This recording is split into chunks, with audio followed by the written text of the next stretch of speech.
आगरा जनपद में भारतवर्षीय दिगंबर जैन तीर्थ क्षेत्र कमेटी के गौरवशाली 125वें स्थापना वर्ष शतकोत्तर रजत महोत्सव के उपलक्ष्य में वर्षभर चलने वाले चलाचल तीर्थ सुरक्षा एवं जन जागरूकता महामहोत्सव के संबंध में पत्रकार वार्ता आयोजित की गई। बता दें, श्री नेमिनाथ दिगंबर जैन मंदिर अतिका क्षेत्र नसिया जी आगरा में स्थविर संत सुरत्न सागराचार्य जी महाराज के सानिध्य में एक भव्य पत्रकार वार्ता आयोजित की गई। इस अवसर पर समिति द्वारा 125वें स्थापना वर्ष की स्मारिका पत्रिका का भी विधिवत विमोचन किया गया। पत्रकार वार्ता को संबोधित करते हुए भारतवर्षीय दिगंबर जैन तीर्थ क्षेत्र कमेटी के राष्ट्रीय अध्यक्ष श्री जम्बू प्रसाद जैन ने बताया कि कमेटी अपने स्थापना के 125 वर्ष पूर्ण होने के उपलक्ष्य में 22 अक्टूबर 2026 से 22 अक्टूबर 2027 तक देशव्यापी चलाचल तीर्थ सुरक्षा एवं जन जागरूकता महा महोत्सव का आयोजन करेगी।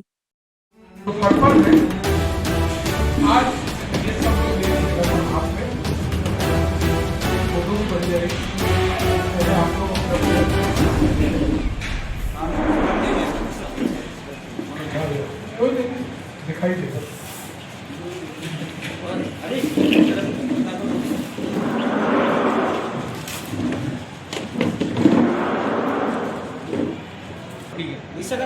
उसका मुख्य उद्देश्य जो भारतवर्ष दिगंबर जैन तीर्थ क्षेत्र कमेटी है उसके 124 वर्ष पूर्ण होकर 22 अक्टूबर को आप साथ लगा कुर्सी लगा इसलिए उपस्थित हुए जो भी हमारे तीर्थ क्षेत्र है उस तीर्थ क्षेत्रों को सुरक्षित करने का संकल्प हम सभी ले रहे हैं और आगे से अपने तीर्थ की सुरक्षा के लिए हम सभी लोग संकल्प करते हैं। और एक ऐसी संस्था है जो 125 वर्ष से इस कार्य को बहुत अच्छी कुशलता से संपूर्ण कर रही है। और अगर हमारे तीर्थ सुरक्षित रहेंगे तो हमारी जो आने की जो संस्कृति है वो भी हमारी सुरक्षित रहेगी। जैसे सम्मित शिखर है, गिरनार पर्वत है, आज हम यहाँ पर तीर्थ के लिए जाते हैं, वंदना के लिए जाते हैं। और उसी प्रकार हमारी आगे की पीढ़ी इसी प्रकार तीर्थों पर आकर अपने आराध्य की आराधना कर सके, उनकी भक्ति कर सके और अपना जो संसार का जो मार्ग है वो सुख में कर सके। ऐसे उन तीर्थों की रक्षा के लिए जो कमेटी ने जो अपना कार्य किया है वह बड़ा ही सराहनीय है। और ये कमेटी का एक ऐसा संपूर्ण समाज से एक आह्वान ऐसा है कि हम लोग तीर्थों के प्रति जुड़कर और उन तीर्थों को अपना सहयोग देकर तन मन धन से और हम सब लोग तीर्थ चक्रवर्ती बनकर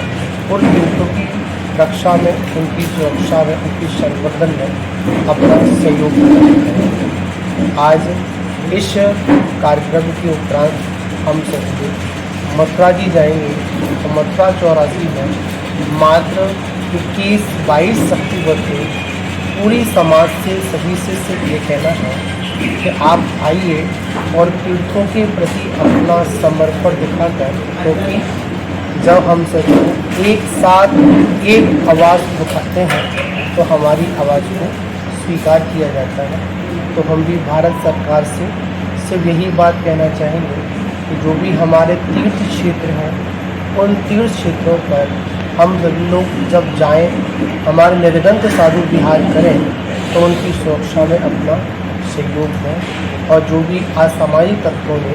जो हमारे तीर्थों पर जो कब्जा कर दिया है, जो हमको जाने में, यहाँ की आराधना करने में थोड़ा योगदान डालते हैं, तो हम उनसे ये नहीं कहते हैं कि उनका अधिकार हासिल है, क्योंकि भारत के संविधान में सभी को पूजा पद्धति करने का अधिकार सभी को दिया गया है। इसलिए हम यही कहना चाहेंगे कि मीडिया के माध्यम से हमारी जो बात है वो जन जन तक पहुँचे और 22 अक्टूबर 2026 को हम सब लोग मथुरा पहुँचे और जैन एकता का एक ऐसा संकनाद करें जिससे हमारे तीर्थों की सुरक्षा संवर्धन के लिए हमने आगे बढ़ सकें। तो सम्मति सागर जी गुरुदेव की हम यही मीडिया के माध्यम से सभी को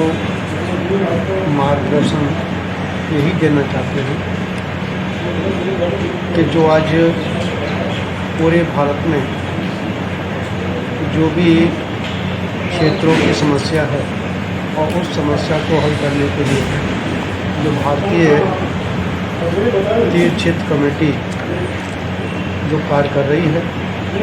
बहुत ही उत्तम है और पूरी समाज उस कमेटी के साथ जुड़े और तन धन मन से सहयोग करें और जो इन साधुओं का चतुर्मास नगरों में हो रहा है वो भी साधु उस तीर्थ क्षेत्र कमेटी का पूरा सहयोग करें और पूरी जैन समाज जब मंदिर आए तो गोलक में 5 भूमि जो हमारे क्षेत्र हैं निर्माण भूमि उन क्षेत्र के नाम से अवश्य उसमें द्रव्य उसमें डालें और जो इस मीडिया के माध्यम से जहाँ दूर दूर तक इसकी आवाज़ पहुँचे क्योंकि यही हमारा सभी के लिए आशीर्वाद है और मीडिया के लिए भी हमारा बहुत बहुत आशीर्वाद है कि वो है अधिक से अधिक इस आवाज़ को आगे तक पहुँचाए। नेमिनाथ के मोक्ष कल्याण के अवसर पर हमें सभी को आज सौभाग्य सागर की सानिध्य में नेमिनाथ भगवान के नाम से प्रसिद्ध परिसर में हमें आमंत्रित किया गया और मोक्ष कल्याण का लाडू चढ़ाने का प्राप्त मौका हमको मिला है। इसमें हमारे सहयोगी मनोज जी और हमारे बाबू जी सानिध्य बहुत मिला। इसमें हमें जो कहने का मौका मिला है कि ये एक हमारी भारतवर्ष की क्षेत्र कमेटी जो सारे भारतवर्ष के जितने भी जैन दिगंबर के हैं उनके संरक्षण और संवर्धन का ही केवल एंड केवल काम है। इसके अलावा कोई भी अन्यथा कार्य संस्था का नहीं है। संस्था का सिर्फ उद्देश्य है तीर्थों के संरक्षण संवर्धन। जब तीर्थों का संरक्षण संवर्धन होगा तो समाज का भी उत्थान होगा, एकत्रित होंगे, इकट्ठे होंगे, संगठन बनेंगे। परंतु आज के परिप्रेक्ष्य में संगठन का अभाव होता जा रहा है। ये सभी समाजों के साथ है, थोड़ा बहुत ज़्यादा पर जैन समाज में दिगंबर समाज में संगठन का अभाव हो रहा है और संगठन न होने के कारण ही हमारे तीर्थों का भी उत्थान नहीं हो पा रहा है जितना होना चाहिए और जो समाज को भी करना चाहिए और सरकार का सहयोग भी मिलना चाहिए। इस कल्याणक के दिन यह आदेश सरकार के द्वारा दिया गया प्रशासन के द्वारा कि आज के बाद आज के दिन उज्जैन पर्वत पर भगवान नेमिनाथ की 5वीं चौक पर कोई लाडू नहीं चढ़ाया जाएगा, कोई वहाँ पर आवाज़ नहीं की जाएगी। सभी लोगों को पहली जैतों पर रोक दिया गया है और जो भी कोई अगर गलत कार्य करेगा तो उसको दंडनीय अपराध होगा और उसको सजा दी जाएगी। क्या ऐसा कारण है कि आज जैनियों के लिए मोक्ष कल्याणक है और पहली बार सरकार ये आदेश कर दिया है कि वहाँ पर कोई जाएंगे नहीं, न कोई नाम लेंगे, न कोई जयकारा बोलोगे, न लाडू चढ़ाएंगे। ये कुठाराघात नहीं है सरकार। बुरे शब्दों में यह सरकार चाहती है कि जैन अपने अल्पसंख्यक होने के नाते अगर मजबूत होते तो दूसरी समाजों से बात करे ना सरकार। क्यों करती है वो जैनियों का अल्पसंख्यक पर यह कुठाराघात? क्या उन्हें मतलब है कि उन्हें यह है ना कि जैन समाज जो है अल्पसंख्यक की बहुत कोई कीमत नहीं है भी नहीं। जहाँ ज़्यादा समाज होगा किसी भी जाति का हो तो सरकार वहाँ जाकर ढुकेगी, अपने चाहे वो अच्छे करती होगा। आगरा दिगंबर जैन परिषद आगरा आज यहाँ जैन मंदिर निषेधादि प्रांगण से समस्त समाज को ये संदेश देने जा रहा हूँ कि अखिल भारतीय तीर्थ क्षेत्र कमेटी जो विगत 125 वर्षों से संपूर्ण भारत के हजारों जो हमारे जैन मंदिर और तीर्थ क्षेत्र हैं उन सभी की संरक्षण संवर्धन का कार्य करती है। उस क्षेत्र कमेटी के द्वारा इस बड़े क्षेत्र में जम्मू स्वामी जो हमारे अंतिम जो है यहाँ से मोक्षगामी हुए मथुरा से, उस क्षेत्र में प्रथम बार जो है अभी इस 21 अक्टूबर को बहुत बड़ा